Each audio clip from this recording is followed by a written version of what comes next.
Anytime. Maaring bumalik ang Panginoon. Kaya nga, yung ganyang expectation natin na anytime babalik ang Panginoon, ano yan eh, tatratuhin natin yung araw na ito na, baka ito na yung huling araw, ibibigay ko na yung best ko sa Panginoon. Okay? Bibigay ba natin yung best natin? Ano yung gagawin mo kapag nalaman mo huling araw mo na to? Isipin nyo, kung ito na ang huling araw mo, at pagpatak ng alas 12:30, mamayang madaling araw, wala ka na. Ano ang gagawin mo simula ngayong 10:27 hanggang 11:59 p.m.? Kung lang naman, kung. Hindi ko tinatakot, ha? Pero pag save ka na, ba't kailangan matakot ka eh? Di ba? Anong gagawin mo? Ay, aaminin ko na sa crush ko, na-crush ko siya. Di ba? Okay? Siguro yung mga magulang, mag-spend ka na ng time sa anak mo. Okay? Kasi wala nang 24 oras eh. Ano yung gagawin ninyo kung ito na yung huling araw mo sa mundong ito? Napaisip kayo ngayon. O yung iba, magse-cellphone lang ako. Ha? Ang bira. Huling araw mo na magse-cellphone ka pa? Okay? Huling araw mo na, ano yung gagawin natin? Okay? May mga tinanong niyan, ang sinabi karamihan, mag-spend na sila ng mas maraming oras sa pamilya nila, sa mga taong mahal nila. Okay? Okay naman yun. Tama yan. Pero dapat, kung ito yung huling araw na ikaw ay mabubuhay, gamitin mo para sa Panginoon. Okay? Itong rapture, marami nang nag-set ng date, pero walang tumama. Kasi ang Panginoon naman, hindi siya nagbigay ng instruction na mag-set tayo ng date. Walang sinabi ang Panginoon. Walang signs ang rapture. Iba yung rapture sa second coming. Yung second coming, may signs talaga yan. But yung rapture, we're not waiting, we're not looking for signs, we are waiting for the sound of the trumpet. Okay? We are waiting for the shout. Okay? Ano mangyayari dyan? Sa Thessalonians. Ano sabi dun sa Thessalonians? Okay? Yung dead in Christ shall rise first, then we which are alive shall be caught up together with them in the air. Yun. Kaya yung mga mananampalataya na namatay na, sila una ma-resurrect. Tapos tayo, matatranslate tayo, mara-rapture. Caught up. Yan ang ibig sabihin ng rapture. Caught up in the air. Okay? Makikita na natin ang Panginoon. So sabi dun sa 1 Peter chapter 4 verse 7, the end of all things is at hand. Sabi to ni Apostle Paul, malapit na. Lalo pa sa atin ngayon, mga kapatid. Okay pa ba kayo? Ha? Okay pa ba kayo? Baka mamaya, makatulog ka, mag-rapture, pag-gising mo, nasan sila? Nag-uwian na yata. Okay? Mga kapatid, malapit na. Okay? Si Peter, dito sa epistle na ito, hindi siya sinabihan ng Holy Spirit, hindi siya under the inspiration of the Holy Spirit, hindi niya sinet yung date. Ang sabi lang niya, the end of all things is at hand. Okay? Tama yan. Sabi niya, malapit na. Anumang oras, pwedeng mangyari. Kahit nga si Apostle Paul Okay? Yan din ang sinabi niya sa Philippians chapter 4 verse 5. Ano sabi niya dyan? Let your moderation be known unto all men, the Lord is at hand. And then in James chapter 5 verse 8. James chapter 5 verse 8, anong sabi dyan? Be ye also patient. Establish your hearts, for the coming of the Lord draweth nigh. And then sa Revelation 1:3. Revelation 1:3. Ano sabi dyan? Blessed is he that readeth, and they that hear the words of this prophecy, and keep those things which are written therein, for the time is at hand. Ano yung nalalapit na? Ang pagbabalik ng Panginoon. Kaya anong ginagawa natin ngayon? Pastor, nasa church tayo ngayon. Hindi, yung ginagawa mo ngayon sa buhay mo. Okay? Nandiyan pa ba yung expectation na alam mo, babalik ang Panginoon anytime? O katulad ka na nung iba na tagal nang sinasabi yan, di pa rin.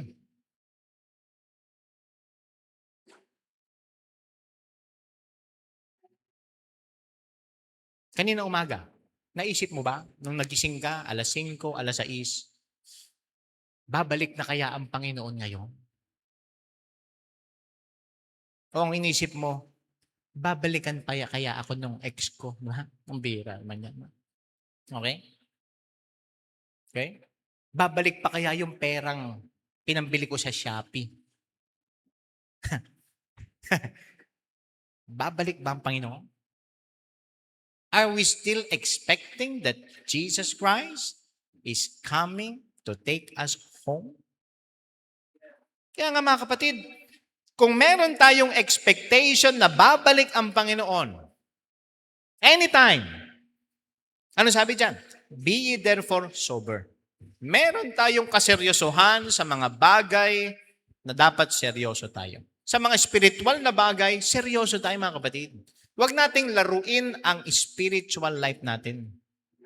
Huwag nating laruin yung buhay pananampalataya. Huwag nating laruin yung church. Yes, may mga time na nagtatawanan tayo, nagbibiruan tayo. Pero mga kapatid, may mga bagay na huwag nating gawing biro.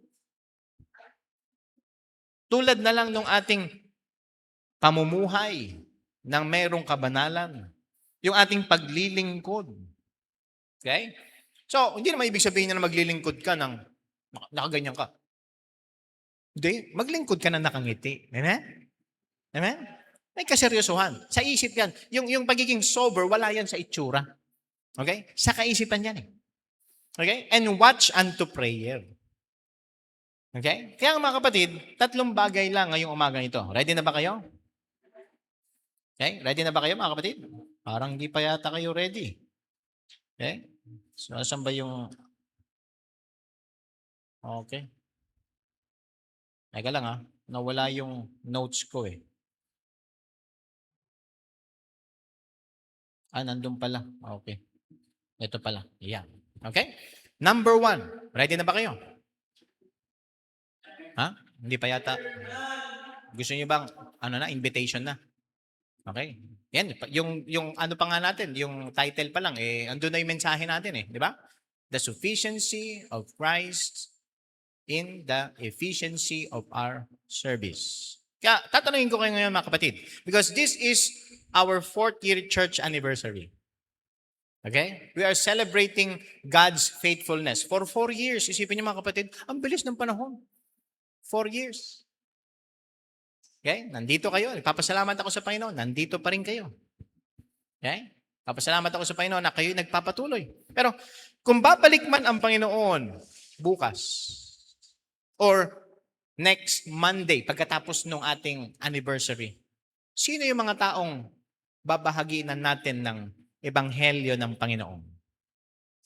Ano ang gagawin mong paglilingkod sa Panginoon through this local church? Ano yung ibibigay natin sa Panginoon? Kung alam natin na malapit na, at malapit na talaga. Kasi hindi lang naman yung rapture ang hinihintay natin eh. Dahil meron ding uncertainty ang buhay na ito. Hindi natin alam kung kailan tayo. Diba? Nitong nakaraan lang, may nabalitaan tayo. Isang atleta, isang college student, athlete siya. Nasa kondisyon yung katawan. Pero, nalunod. 2. Isipin nyo, uncertain. May pangarap sa buhay. Uncertain. Kaya nga itong rapture at yung uncertainty ng buhay na ito, ang kamatayan, maaring dumating anumang oras, kailangan maging seryoso tayo dito at maging prayerful tayo. Okay? Isa sa mga problema na hinarap ni Apostol Pablo dun sa Thessalonians ay yung mga believers nung sinabi ni Apostle Paul na babalik ang Panginoon, yung ibang mga mananampalataya, ano nang nangyari? Naging tamad. They became idle. Tingnan nyo sa 2 Thessalonians chapter 3 verse 10. 2 Thessalonians chapter 3 verse 10. For even when we were with you, this we commanded you, that if any would not work, neither should he eat. Oh, di ba? Kung hindi nagtrabaho, hindi kakain. No work, no eat. Okay? Yan eh. If any would not work, neither should he eat. Verse 11, for we hear that there are some which walk among you disorderly. Mga kapatid, kapag ikaw ay ganyan yung practice mo, okay? Ayaw mo magtrabaho pero gusto mong kumain, disorderly yan. Kasi ginawa ng Diyos itong katawan na ito para mag-work, hindi lang para kumain. Kasi kahit hindi pa nahulog ang tao dun sa dedication nung salon ni Sister Pinky. May salon pala si Sister Pinky, ha? Hindi niya ako sinabihan dito. Hindi paid advertisement to, ha? Okay? Meron siyang salon. Kaya kung gusto niyo magpa-improve ng inyong facial features, okay? Okay? Meron si Sister Pinky. Okay? Ano yung pangalan, Sister Pinky? Pink Salon. Yun, doon sa Pagsinag. Meron din tayo sa Metro Gate naman. Okay? Mami Tess. Okay, Salon. Okay? Ayan. So, ano ka? Inaano ko sa inyo? Pinopromote ko sa inyo kung gusto nyong magpa-improve. Yan. Kasi improve naman ng mga ladies. Yung mga lalaki, huwag kayong baka yung mga lalaki ang magpa-makeup tsaka magpa-hair extension pa kayo dyan. Okay? Okay? Doon sa dedication, nabanggit ko doon, hindi pa nahulog ang tao, binigyan na ng trabaho si Adan. Hindi resulta ng kasalanan yung work. Kasi bago pa pumasok ang kasalanan, meron ng command ang kay Adam na mag-work siya. Sabi niya, Adam, ikaw yung caretaker ng garden. Tapos, si Adam din yung nagpangalan sa mga hayop. May nagtanong na isang kabataan dyan eh. Ang lalim ng tanong ng kabataan. Sabi niya, kung si Adam ang nagpangalan ng lahat ng hayop, paano niya pinangalanan yung mga isda? Ang lalim ng tanong, di ba? Kahit kami, 2 pastor kami, ha? Hindi namin masagot eh. Paano nga naman niya pinangalanan, ano? Bahala na si Adan doon. Problema na ni Adan yun. Di ba? Okay? Pero may trabaho na. Before pa, sa fall ng man, sa sin, may work. Kaya work is good. Amen? Work is good. Huwag natin i-despise yung work. Ang nangyari lang nung nahulog ang tao sa kasalanan, mas naging mahirap mag-work. Kailangan ka ng pagpawisan. Okay? Last Friday, hindi ako napagod sa swimming tsaka sa basketball. Alam niyo, napagod ako kasi may binili ako na shelf. Okay? Yung shelf, walang instruction na maayos. Kaya paulit-ulit ako. Diba? So may tools ako, paulit-ulit, kabit ulit, di ba? Yan, makikita niyo yung shelf doon. Okay? Ang tagal kong binuo yung shelf simula, ano oras ba tayo nakabalik dito? Mga 6, no? Simula 6 hanggang 8. Yan, 2 oras para sa isang shelf. Okay? Kaya nga, napagod na ako eh. Mas napagod ako doon. Kailangan pagpawisan ka. Isipin mo yung kapatid, kailangan pagpawisan ka. Sabi ng Panginoon kay Adam, in the sweat of thy face shalt thou eat. Pero, ang work, okay yan. Kasi meron sinabi ang Panginoon sa atin, may trabaho na ibinigay ang Panginoon sa atin eh. Trabaho yung iniwan ng Panginoon, mga kapatid. Habang naghihintay tayo, magtaratrabaho tayo. Amen? Trabaho ba yon? Yes. Puro action word yun eh. Go. Preach. Baptize. And then teach. O di ba? Puro action word yun. Kaya, mga kapatid, mahalin natin itong trabaho na ito. Amen? Amen? Whether ikaw ay, kahit na hindi ka full-time worker, kahit na hindi ka staff sa church, ikaw ay isang member ng church, mga kapatid, ang mga member ng church, lahat tayo, kasama ang pastor, tayo ay workers ng Panginoon. Tayo ay ministers ng Panginoon. And God will enable us. Kaya nga mga kapatid, okay, kasama yung trabaho sa plano, kasama din yung pagkain, di ba? Kaya sa next Sunday, kakain tayo. Okay? Point number 1. Point number 1. Okay? So, yung sufficiency ng Panginoon sa efficiency ng service natin, makikita yan by more love. Okay? Intensified love. Anong sabi diyan sa verse number 8? And above all things, have fervent charity among yourselves. For charity shall cover the multitude of sins. Ano ibig sabihin ng fervent dito? Mga kapatid, ang ibig sabihin ng fervent dito, nakakita na kayo ng lastiko, rubber band. Di ba? Pag sinabing have fervent charity, ibig sabihin niyan na stretch dun sa full capacity. Okay? Di ba yung goma, na-stretch yan eh.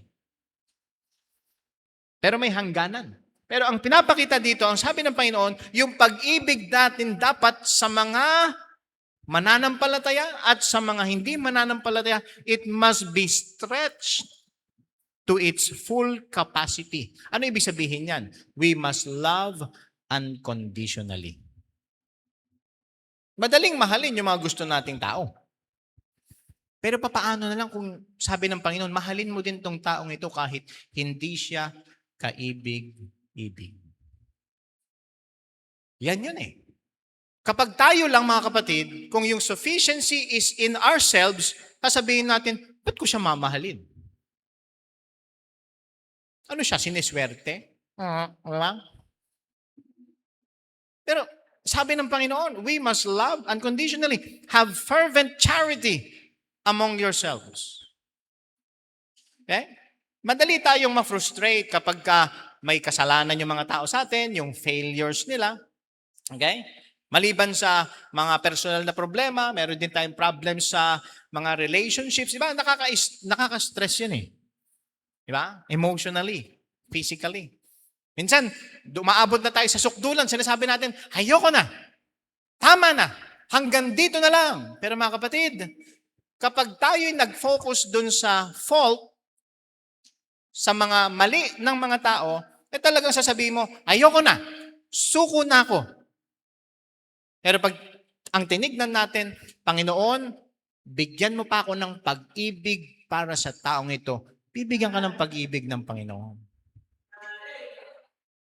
Naniniwala ba tayo dyan? Nasabi dyan eh. Have fervent charity among yourselves. At kung pupunta tayo dun sa verse number 11, we must do it with the ability that God gives us. We cannot love unconditionally. But God can help us love unconditionally. Okay? Ano sabi doon sa Proverbs 10:12? Kasi sabi dyan sa verse number 8, charity shall cover the multitude of sins. Ano sabi sa Proverbs 10 verse 12? Hatred stirreth up strifes, but love covereth all sins. Yung mga merong malis, yung mga malisyoso, yung mga taong gustong manira, anong gagawin nila? Okay? Pagka may maganyan, gagamitin nila yan para mag-divide. Kaya mag-ingat kayo sa mga taong ganyan. Okay? Mag-ingat kayo sa mga taong mahilig mag-chismis. Kasi ang gusto nila, ang gusto ng mga mahilig mag-chismis, mag-divide. Kaya may mga churches nagdi-divide dahil sa mga ganyan eh. Okay? Pero anong sabi dyan? But love covereth all sins. Ano yung tinuturo sa atin dito? Magpatawaran. Magpatawaran. Hindi yung magkampihan tapos mag-away-away. Diba? Ano mangyayari? Isipin niyo mga kapatid, church ito ng Panginoon. Tapos kung mag-aaway-away tayo, magkaroon ng division, nakakahiya naman sa Panginoon, di ba? Because this is His church. We need to stretch love. Okay? Stressful yan eh. Di ba pag na-stretch yung rubber, may pressure. Okay? Yung elasticity, na-stretch. But mga kapatid, yung hatred, ano yan? Ang gusto ng hatred, i-point yung weakness. Ayan, yan yung weakness niyan. Dapat magalit ka, pero ang love, ano yan? Patatawarin ko yan. Kasi pinatawad din ng Panginoon yun. Andiyan pa kayo? Okay? So, yung pag-ibig dapat natin, must stretch out, ma-max out, it must be worked out to the fullest. Bakit mga kapatid? Magkakasama tayo. Di ba? We are laborers together with God. Amen? Okay? So, ano bang sabi dyan? Love covereth all sins. Okay? Hindi nag-e-enjoy yung love na ma-expose yung sin ng iba. Hindi yan yung, sabihin ko nga ito para mapahiya itong taong ito. Hindi yan. Hindi ibig sabihin na hindi natin ito-tolerate natin yung sin sa church. No. Kapag meron talagang kasalanan, kailangang sabihin, kailangang ilabas at maitama yung mga kasalanan. Pero yung tunay na pag-ibig, ano yan? Yes, kailangang iharap, pero may pag-ibig. Tulad ng sinabi din sa Galatians. Okay? Restoration. Nais natin kapag may mga mananampalataya na nahulog sa kasalanan. Yes, sasabihin natin na nagkasala siya, pero i-restore. Hindi yung nagkasala na nga, sisiraan pa. Tatapak-tapakan pa, di ba? Hindi. Mali yung ganun mga kapatid. Kapag ganyan, ipag-pray natin yung taong yun. Amen? Ipag-pray natin na siya ay ma-restore sa Panginoon. Okay? So, anong sabi dun sa 1 Corinthians 16:22? Mga kapatid, sabi dyan, we must have fervent charity among ourselves. Pero dapat wag din natin kalimutan, mahalin natin ang Panginoon. Ano sabi dun sa 1 Corinthians 16:22? If any man love not the Lord Jesus Christ, let him be anathema maranatha. Ano ibig sabihin yan? Sa pagbabalik ng Panginoon, yung taong yan, huhusgahan. Okay? Pero mga kapatid, alam nyo, kung ikaw ay hirap na umibig sa kapwa mo, ibig sabihin niya may problema ka sa pag-ibig mo sa Panginoon. Kung hirap ka na mahalin yung kapwa mo, ibig sabihin may problem sa yung love sa Panginoon. Kasi anong sabi ng Panginoon? If you love me, keep my commandments. At anong sabi ng Panginoon? A new commandment I give unto you, that ye love one another. Mahal niyo ba isa't isa? Mahal niyo pa ba yung pastor niyo kahit mahaba mag-preach? Point number 2. Anong gagawin natin? If our sufficiency is in the Lord Jesus Christ, there is an increase in our liberality. An increase in our liberality. Anong sabi sa verse 9? Use hospitality one to another without grudging. Saan nyo nababasa yung hospitality? Meron yata ditong gusto niya kumuha ng hotel and restaurant management. Meron ba? Sa mga kabataan natin dito. HRM. Diba? Hospitality yan. Sa mga hotels, sa mga restaurants. Use hospitality one to another without grudging. As every man hath received the gift, even so minister the same one to another as good stewards of the manifold grace of God. Alam nyo, yung sitwasyon ng mga mananampalataya dito sa 1 Peter chapter 4. Okay? Ang sitwasyon nila dito, yung mga mananampalataya, meron silang mga hinahouse na mga believers. Bakit? Pinalayas. Bakit sila pinalayas? Persecuted sila eh. Nung sila ay nag-declare na si Jesus Christ ang aking Savior.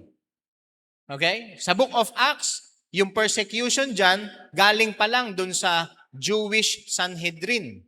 Tapos may mga localized persecutions. Okay? Pero itong 1 Peter, nung sinulat ito, nagbibigay na ng warning si Apostle Peter na magkakaroon ng persecution all over the world sa mga Christians. Hindi na localized persecution. Empire-wide persecution na ito. Kasi yung mga Romans, yung emperor ng Rome, threat sa kanya yung mga Christian. Sino tong Jesus na ito na siya yung king? Itong mga taong ito. Iisa lang ang Roman emperor. So, kaya nagkaroon ng mga persecutions. Hinahanda na ni Peter itong mga mananampalataya sa mangyayaring persecution. Meron ng mga persecution. Kaya, yung mga na-persecute, anong gagawin ng ibang mananampalataya? Patutuloyin nila dun sa bahay. Pero mga kapatid, walang bayad. Hospitality nga, di ba? Hospitality. Pag pumunta ka sa hotel, kasi hindi ka nagbayad, yari ka. Di ba? Mapapaskill yung mukha mo dun, oh. Oh. Di ba? Mag-ingat, babala. Di ba? Pero mga kapatid, yung mga mananampalataya dito, okay, sila ay pinatuloy sa bahay, pinakain ng walang ina-expect na kapalit. Tayo mga mananampalataya, hindi dapat tayo kailangan bayaran para maging hospitable. Amen? Dapat hospitable tayo. Amen? Now, hindi ko naman sinasabing pupunta ako sa bahay niyo tapos makikitulog ako doon. Ha? Hindi naman ganyan. Dito sa ating church, our church, dito sa ating building na ito, dapat maging hospitable tayo sa mga hindi mananampalataya. Dapat maging welcoming ba tayo? Maging friendly tayo. Maging welcoming, maging hospitable din tayo sa bawat isa sa atin. Naunawaan niyo mga kapatid? Okay? We are commanded to be hospitable. At dapat kapag nagbigay din tayo, hindi tayo nag-iisip na, bibigay ko to para may balik sa akin. Okay? Ano sabi? Ano sabi dun sa 2 Corinthians chapter 9 verse 7? God loveth a cheerful giver. We must not give grudgingly. Diba? Ano sabi doon? Not grudgingly or of necessity, for God loveth a cheerful giver. Okay? Dadaan dadaan sa pagsubok yung pagbibigay natin eh. Ite-test yan eh. Lalo na nitong nakaraan, di ba? Nagkaroon ng crisis. Okay pa kayo? Okay? Nagkaroon ng crisis, pero tuloy pa rin tayo sa pagbibigay. Nakita natin yung biyaya ng Panginoon. At alam niyo mga kapatid, may mga missionaries na nangangailangan sila ng help. Okay? Babalik si missionary, magkakaroon ng furlough si missionary Arteta sa July. Okay? May need. Hindi naman sila nanghihingi eh. Okay? Ang mga missionary, nagsasabi sila ng need. Pero hindi ibig sabihin nagsabi sila ng need, namamalimos sila. Sana wag natin tignan yung mga missionary na nanghihingi ng pera. Okay? Nagsabi sila ng need. Pag-pray natin. Amen? And then, kapag hingi po ng Panginoon yung puso natin, ito tumulong tayo. Kaya tutulong tayo. O, kailangan pa nila na nasa $1,000 pa eh. Okay? So, tulong tayo. Pag mimitingan natin kung magkano itutulong natin. May mga missionary yan eh. Diba? Naniniwala naman tayo, ipoprovide ng Panginoon yung need nila. Pero may mga pagkakataon, papadaanin ng Panginoon sa ating local church yung blessing para tugunan yung need nila. Amen?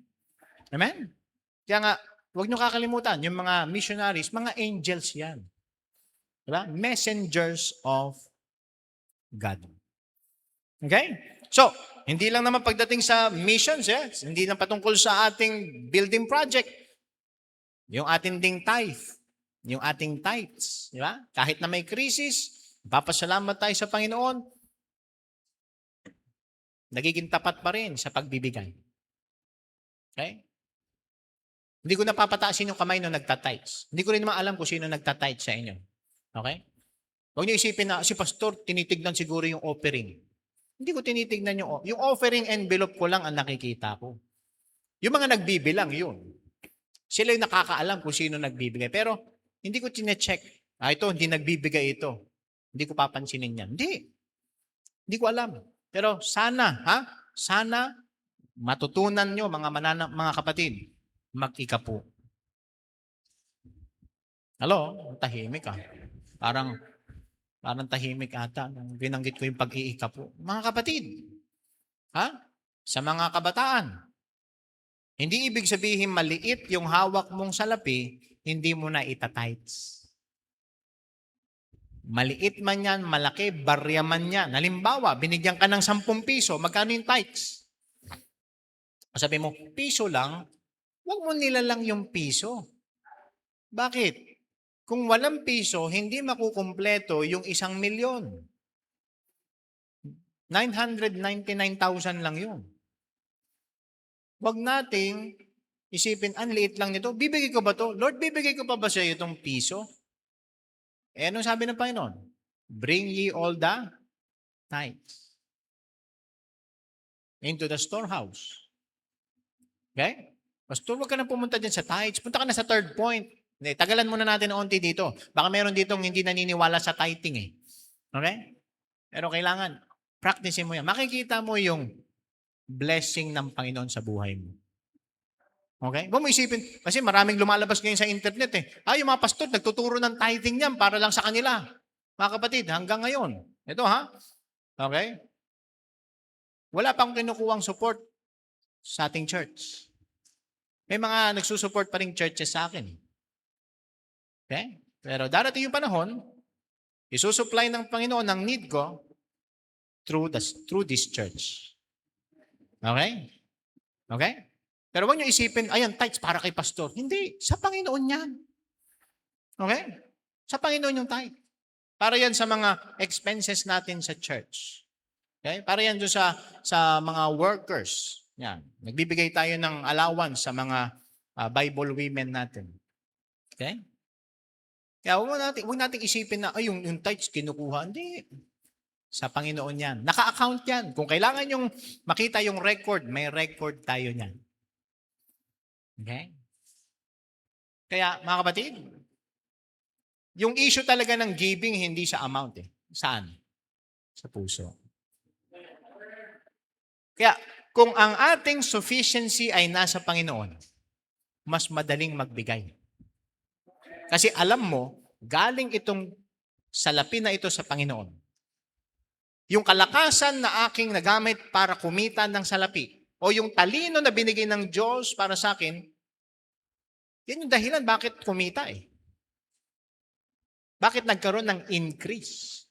Kaya nga, sa lahat ng increase natin, let us give the tithe. Amen? 10%. 10%. Yun nga lang sinabi ng Panginoon, 10% eh. Gusto mo pagbalik ta rin natin. 90% sa Panginoon, 10% sa iyo. Pero hindi eh. Pag nabigay tayo ng tithe, ano yan? Pinapakita natin, ino-honor natin ang Panginoon. At pinapakita natin na tayo'y dumidepende sa Kanya. Sa ating material and financial needs. Amen? Number 3, and last. Okay? Parang tahimik ka. Tahimik. Okay, number 3.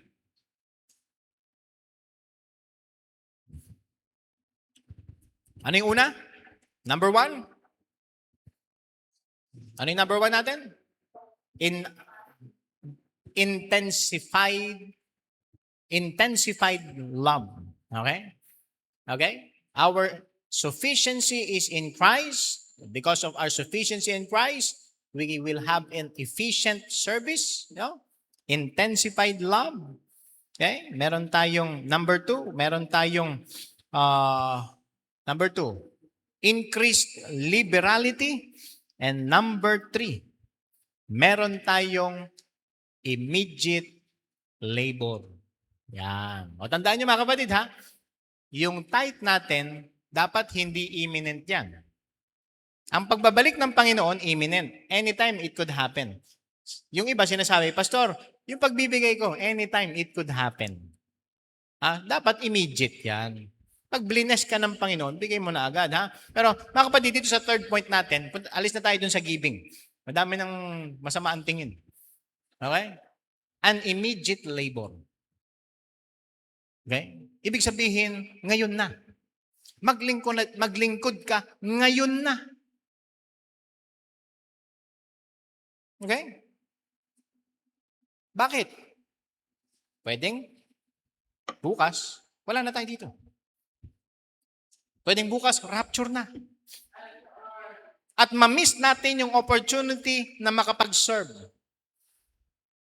Kung ikaw ay naligtas na at ikaw hindi ka pa nagsuserve sa Panginoon, mga kapatid, gawin mo na yan ngayon. If this is the last day natin dito, gawin mo na yan ngayon. Huwag ka nang magpatumpik-tumpik pa. Huwag ka nang maghintay na, wala akong kasama eh.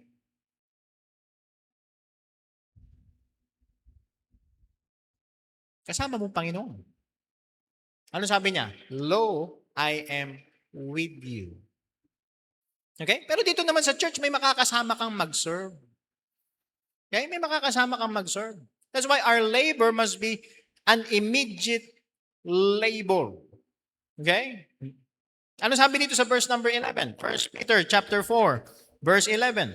If any man speak, let him speak as of the oracles of God. Let us labor in our words. Yan, teaching. May kinalaman to sa pagtuturo. Kaya magkakaroon tayo ng isang seminar para sa discipleship. Yan. Meron ako iimbitahan na tagapagsalita para maturuan tayo sa discipleship. Paano ba mag-disciple? Okay? In word, kailangan i-communicate yung salita ng Diyos sa mga hindi ligtas at sa mga mananampalataya. At hindi lang yan. Tignan nyo dun sa second part. If any man minister, let him do it as of the ability which God giveth. Not just in word, not just an immediate labor in the word, but also an immediate labor in the work. Kaya nga sabi dyan, if any man minister, let him do it as of the ability which God giveth. Ano ibig sabihin ng minister dyan? Ibig sabihin, mag-serve. Maglingkod. Kaya nga, merong mga gifts, di ba, na may kinalaman sa teaching. May mga gifts patungkol sa serving. Di ba? Merong mga spiritual gift. Ang spiritual gift mo, teaching. Meron kang spiritual gift of knowledge. Okay? Nagbibigay ka ng counsel dun sa mga nangangailangan ng payo. Okay? So marahil meron ka ding talento. Kasi yung sa music naman, hindi naman yan spiritual gift. Yan ay talent. Okay? So kung binigyan ka ng talento ng Panginoon na umawit, edi gamitin mo para sa Panginoon. Amen? Okay? Ano man, spiritual gift, natural gift, gamitin natin yan para sa paglilingkod sa ating Panginoon. Dito sa local church. Dito sa ating church. Okay? So, paano ko ba malalaman kung yan yung pinapagawa ng Panginoon sa akin? Okay? E di tanungin mo, Panginoon, sasabihin niya sa'yo. Ano ba yung spiritual gift? Tanungin mo, Lord, ano ba yung spiritual gift mo? Kayo ba, alam niyo na ba yung spiritual gift nyo? Okay? Kung meron kang gift of teaching, meron kang gift of ministering, gift of giving. Yeah, meron mga tao na ang gift nila is mercy. Ano yun? Maawain sila dun sa mga nangangailangan. Okay? Ano man yung gift na yan? Hindi mo, wag mo ikumpara, bakit siya ganyan yung gift niya? Ako ganito. Hindi. Yan yung binigay ng Panginoon sa'yo. Gamitin mo sa paglilingkod. Okay pa kayo? Okay? Merong gift of helps. Yan. Kailangan natin ng gift of helps. Mga kapatid, alam niyo ba? May mga naglilingkod dito, hinahanda itong lugar na ito. Kahapon, sobrang alikabok dito. Kala mo nga, snow. Pero may mga naglinis. Okay? Ang Panginoon na mag-reward sa kanila niyan. Okay? Huwag mo isipin na, ayoko yung di ako mapapansin. Naku. Huwag mo isipin na ministry para mapansin ka. Hayaan mo na ang Panginoon ang nakakita at siya ang mag-reward sa iyo. Amen? Kasi nabubuhay tayo sa panahon na naka-highlight eh. Yung ano ba, gusto natin trending. Ganyan ngayon eh. Dapat trending. Dapat, okay? Wala namang masama yan kung talagang sumikat ka sa mabuting bagay. Kasi may mga sumisikat sa maling bagay, di ba? Pero sa ministry, mga kapatid, hindi tayo after sa trending. Okay? Kasi iisa lang naman yung nais nating ma-please. Sino yon? Ang Panginoon. Okay? Okay pa kayo? Okay? Gift of giving. May mga tao na talagang selfless sila kung magbigay. May mga tao na kahit walang matira sa kanila, nagbibigay pa rin. Bigay ng bigay. May mga taong ganyan, selfless. Hindi nila iniisip yung sarili nila, iniisip nila yung kapakanan ng iba. Okay? Pero ano yung nais nating makita dito? Okay? Let him do it. Ano man yung spiritual gift mo na yan, do it as of the ability which God giveth, that God in all things may be glorified through Jesus Christ. Kasi sa Kanya lang yung kaluwalhatian. Hindi sa atin. Okay? Biyaya ng Panginoon yan. Kaya, gawin natin ng may katapatan. Okay? The grace of God. Dapat yung biyaya ng Panginoon yan eh. Okay? Saan yung sufficiency natin? Sa biyaya ng Diyos. Nagwo-work pa ba ang grace ng Panginoon sa atin? Hindi lang yan for salvation. Ha? Meron ding grace of God for our service sa Kanya. Okay? Hindi ibig sabihin na hindi ka gifted, hindi ka na magsuserve. No, you can help, you can give, you can show mercy. And we must labor immediately. Ngayon na, mga kapatid. Okay? Ngayon na. Mamayang hapon, ba? Kailangan na mga magsusundo, kailangan na magpe-prepare. Mag-help ako. Sa Sunday, magdadala ako ng bisita. Magsusundo ako. Hindi yung sa Sunday, uupo ako. Tatayo ako pag pinatayo. Kakanta, uupo, kakain, tapos uuwi. Mga kapatid, mag-serve naman tayo. Maglingkod tayo. Nagpapasalamat ako sa Panginoon. May mga naglilingkod. Pero nais ko i-challenge tayong lahat na mananampalataya. Let us look for a way para tayo'y makapag-serve sa Panginoon.